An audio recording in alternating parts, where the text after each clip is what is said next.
मंदिर में जब दीप लगाओ, मंदिर में जब दिया लगाओ, दीप प्रज्वलित करो। मंदिर में जब दिया लगाओ और मंदिर में जब दीप प्रज्वलित करो,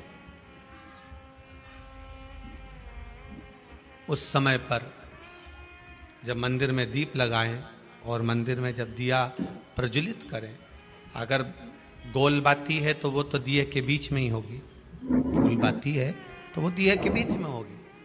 और मान लो अगर लंबी बाती लेकर गए हो, लंबी बाती को लेकर पहुंचे हो, तो अगर दीप लगा रहे हो, कामना रखकर लगा रहे हो कि मेरी ये कामना है, तो वो दीप का, बाती का मुख अपनी ओर रखना, पर कोई कामना नहीं।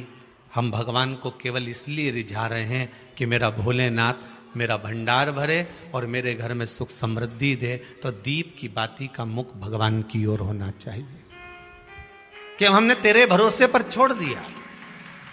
अब हम किसी से नहीं पूछेंगे कि हमें क्या करना है, ये दीप की जो बाती का मुख है वो आपकी ओर है। अर्थात मेरा जो जीवन है, मेरा जो संपूर्ण परिवार है, मेरा जो कुटुंब है, मेरा जो कबीला है, मैं जिस घर में निवास करती हूं, मैं जिस घर में रहता हूं, उस घर का संपूर्ण कारभार सब तुम्हारे भरोसे पर है। तो बाती का मुख कहां हो गया? भगवान की ओर हो गया। बाती का मुख फिर भगवान की ओर हो गया।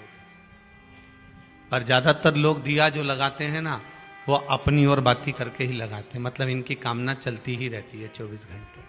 कुछ कुछ कामनाएं इनकी जागरूक रहती है, इनकी कामनाएं निरंतर रहती है। पर उस बाती में जब आप अपना संपूर्ण परिवार, संपूर्ण अपने परिवार का, दुकान हो, धंधा हो, व्यापार हो, व्यवसाय हो, चाहे आप जितना भी कार्य कर रहे हो, फैक्ट्रियां चला रहे हो, वो सब अपने भगवान के भरोसे पर दे दिया, भगवान की ओर दे दिया। तो इसका मतलब ये नहीं है कि बाती का मुख भगवान की ओर हो तो तुम भगवान के बिल्कुल करीब में ही बाती का मुख कर लगा दो और भगवान को मालूम पड़े चोट लग जाए, ऐसा भी नहीं। जब भी दिया लगता है, आप बहुत ध्यान देना महाराज, अगर भगवान जिस स्थान पर बैठे हुए हैं, अगर दिया हमको रखना है, भगवान जहां विराजमान है, दीप जब भी रखा जाता है भगवान के सामने, तो अपन जहां विराजमान है उससे भगवान और अपने बीच में कम से कम 2 बीता की दूरी तो होना ही चाहिए, जिससे भगवान को भी चोट ना लगे, भगवान को भी घात ना लगे। तुलसी महारानी को जो दिया लगाया जाता है वो तुलसा महारानी से दूर लगाना चाहिए। तुलसी के क्यारे में दीप लगाने का प्रमाण नहीं है कि तुम तुलसी के क्यारे के अंदर दिया लगाओ। पहले तो ऐसा नियम था कि तुलसी का जो क्यारा बनता था उसमें एक नीचे अलग से दिया रखने की जगह बनती थी, तो उसमें दिया रख दिया जाता था। आज के जमाने में इतनी जगह ही नहीं कि वह में रखो, तो लोग वो कुंडा में धर के आ जाए। अब वो कुंडी में रख के आए, मालूम पड़े तुलसी महारानी का पत्ता मुरझा जाता है, तुलसा महारानी भी ऐसी मूर्छित हो जाती है, तुलसा महारानी भी चारों तरफ से वो दिए की लो से जल जाती है। ऐसा दीप लगाने का कोई फायदा नहीं, ऐसे दीप की कोई महत्वता नहीं है। किसी को कष्ट देकर, किसी को परेशान कर कर, देवता हो चाहे आप हो, आप किसी को कष्ट देकर, किसी को परेशान कर कर अगर भजन कर रहे हो तो उसका कोई सुख नहीं है हमारा, उसका कोई आनंद नहीं है। किसी को भी कष्ट देकर अगर आपने भजन भी किया, यज्ञ भी करा, दान भी करा, पुण्य भी करा, सत्कर्म भी करा, भजन भी करा, उसका कोई तत्व नहीं, कोई मोल नहीं। बुद्धि, चित्त, ये परमात्मा को देखकर चलना। भीष्म पितामह बाणों की सैया पर पड़े थे और भगवान कृष्ण ने आकर भीष्म पितामह से कहा, पितामह आप अपने प्राणों को क्यों नहीं छोड़ते? भीष्म पितामह कहते हैं, प्राण तो मैं आज छोड़ दूं, पर घर में जब तक बेटी कुंवारी रहती है तो बाप कैसे मर सकता है, तुम बताओ। कुंवारी बेटी अगर घर में बैठी है तो पिता कैसे मर जाए? हमारे यहां तो कहते हैं, भीष्म पितामह कहते हैं कि जब तक घर में बेटी कुंवारी रहती है तब तक तो बाप तीर्थ करने भी नहीं जाता था। पहले का नियम था कि घर में बेटी कुंवारी बैठी है तो पिता कैसे तीर्थ जा सकता है? पहले बेटी के पीले हाथ करेगा, शादी करेगा, विवाह करेगा, उसके बाद तीर्थ जाएगा। तो मैं कैसे मर सकता हूं जब तक मेरी बेटी कुंवारी बैठी है? तो भगवान कृष्ण ने कहा, तुम्हारी बेटी है क्या? तुमने तो शादी नहीं करी है। भीष्म पितामह कहते हैं, कौन कहता है कि बेटी नहीं है? मेरी बेटी है और शादी करना चाहता हूं उस बेटी की। किसके साथ? भगवान कृष्ण ने पूछा। भीष्म पितामह कहते हैं, आपके साथ। भगवान कृष्ण बोले मेरी तो 16,108 पहले से है, क्या करूंगा आपकी बेटी से विवाह कर कर।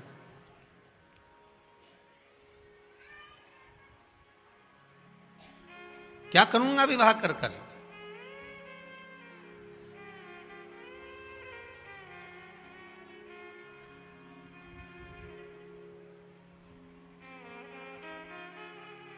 अगर 16,108 आपके पास में है ना, तो एक बेटी और रख लो, हमारी बेटी एक और रख लो।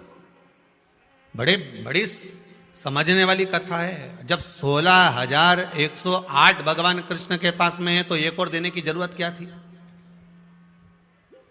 ये वो प्रश्न है जो आपके जीवन में हर पल आपको सताता है। जब इसके घर में 4 व्हीलर 4 गाड़ियां थी, इसकी 2 3 दुकानें चल रही है, तो भगवान इसको क्यों इतना दिया जा रहा है, ये हमारा प्रश्न है। वो प्रश्न का उत्तर यहां है। भगवान भी ऐसा है कि भरे हुए को भरते जाता है। बोलो सही है कि गलत है। ये कई लोगों का प्रश्न है कि गुरुजी भगवान को तो देखो, जब उसके यहां देगा ना तो देता ही जाएगा, देता ही जाएगा। बेचारा गरीबड़े के घर में लड़की हो गई और बस सेठ के घर में लड़का हो गया, और लड़की उधर हो जाती, लड़का इधर हो जाता। ये हमारी बुद्धि है। हम सोचते हैं कि ऐसा विचार हम लाते हैं, ये सोच हमारी है। भगवान भी गजब करता है। बताओ, इसके यहां तो पहले इतना सारा था, और मालूम पड़े 2 वेयर हाउस खोल दिए, ये दे दिया, वो दे दिया, मालूम पड़े पेट्रोल पंप लगा दिया, मालूम पड़े गाड़ियां दे दी, मालूम पड़े इतना दे दिया। आखिर भगवान समझ में नहीं आता, किसी गरीबड़े को भगवान क्यों नहीं देता।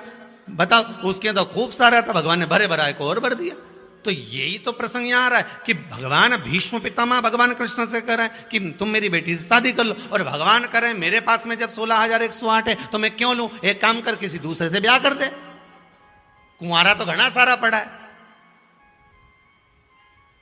यही होगा ढेर सारा।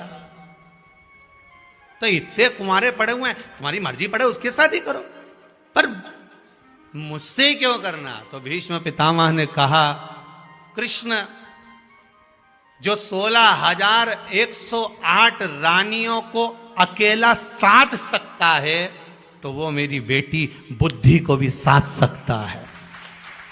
वो मेरी बुद्धि बेटी को साध सकता है। भीष्म पितामह कोई दूसरी लड़की की बात नहीं कर रहे, वो अपनी बुद्धि रूपी बेटी की बात कर रहे हैं। आप इसको साध लीजिए,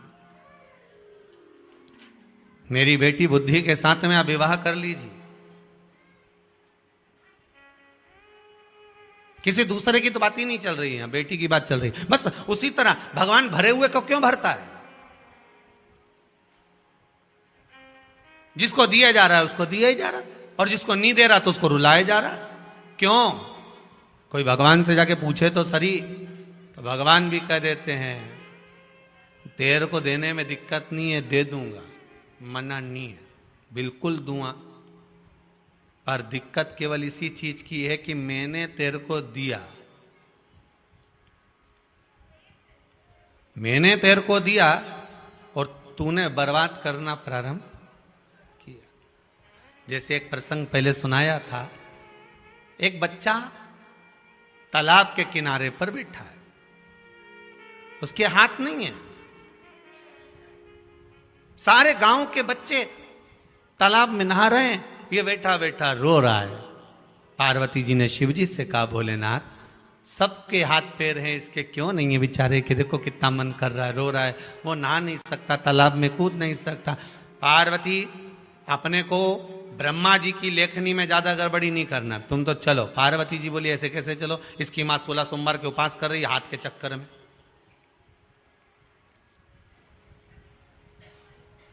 इसकी माता व्रत कर रही है कि मेरे बेटे के हाथ आ जाएं, हाथ इसके बेकार हो गए, इसके हाथ काम नहीं कर रहे हैं, इसके हाथ चलने लगे। भोलेनाथ बस मैं चाहती हूं कि आप इसे वर दो। शंकर जी बोले मैं नहीं दे सकता। शिव जी चले गए, पार्वती जी वापिस आई। पार्वती ने भगवान शंकर की आराधना करना चालू करी, शिव जी राजी हो गए, मांग क्या चाहिए, बस उस बच्चे के हाथ दे दो। शंकर भगवान ने कहा तू नहीं मान रही तो ले, मैंने हाथ दिए, बच्चे के हाथ दिए। अब बच्चा भी तैरना चालू कर दिया। अब बच्चा तैरना चालू करा, थोड़ी दिन बाद पार्वती जी थोड़ी देर से वहां से निकली, तो निकलते हुए पार्वती जी क्या देख रही थी कि बहुत सारे लोग भाग भाग के जा रहे हैं, बहुत सारे बच्चे भाग भाग कर जा रहे हैं। तो पार्वती जी ने एक दो को रोककर पूछा, क्यों रे, कहाँ भाग रहे हो? अरे भागे नहीं तो क्या करें, वो है ना जिसके हाथ नहीं थे और हाथ आ गए, वो हम सबको पानी में डुबो डुबो के मार डाल रहा है। 3 को तो पहले ही मार डाला उसने,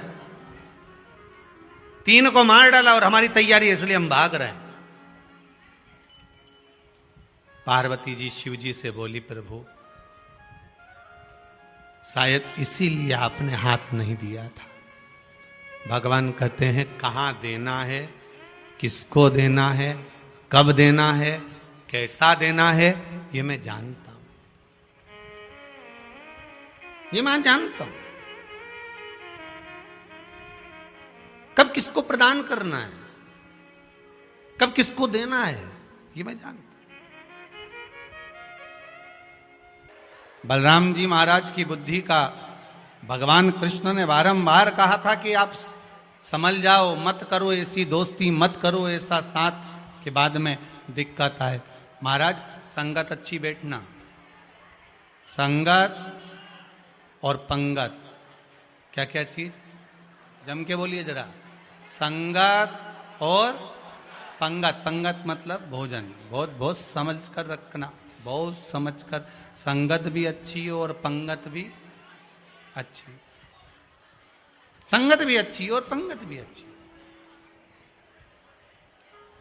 पंगत का भी बड़ा ध्यान रखना पड़ता है, खाने पीने का, क्या खा रहे हो, कैसे खा रहे हो, किसके साथ बैठकर खा रहे हो, किसका भोजन ग्रहण कर रहे हो, ऐसा भोजन ग्रहण कर रहे हो, बहुत ध्यान रखना। महाराज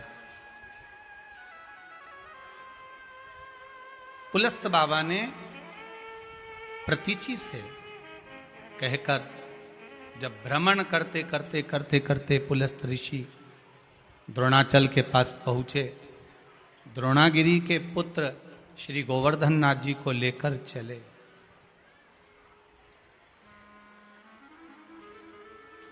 शिव महापुराण की कथा में गिरिराज शिव महापुराण कथा चल रही है।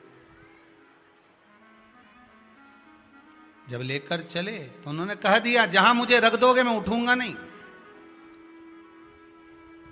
आप ले जाओ, मुझे मना नहीं है।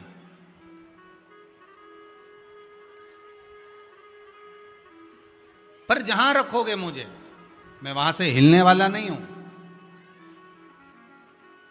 थोड़ा सा अहम, थोड़ा सा, ज्यादा नहीं, मात्र थोड़ा सा। ये जो व्यक्ति के भीतर थोड़ा सा जो अहंकार आ जाता है ना, ये परमात्मा के सामने झुकने नहीं देता,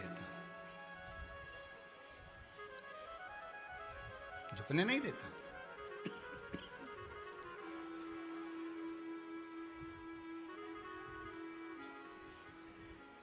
हमारा अभिमान, हमारा अहंकार हमें परमात्मा की ओर लेकर नहीं जाता। किसी किसी को विद्वत्ता का इतना अहंकार हो जाता है, मेरे पास में मैं इतना विद्वान, मैं इतना विद्वान, मैंने ये पढ़ा, मैंने ये पढ़ा, मैंने वो पढ़ा, कोई नहीं जानता मेरे विद्वत्ता को। ये अहंकार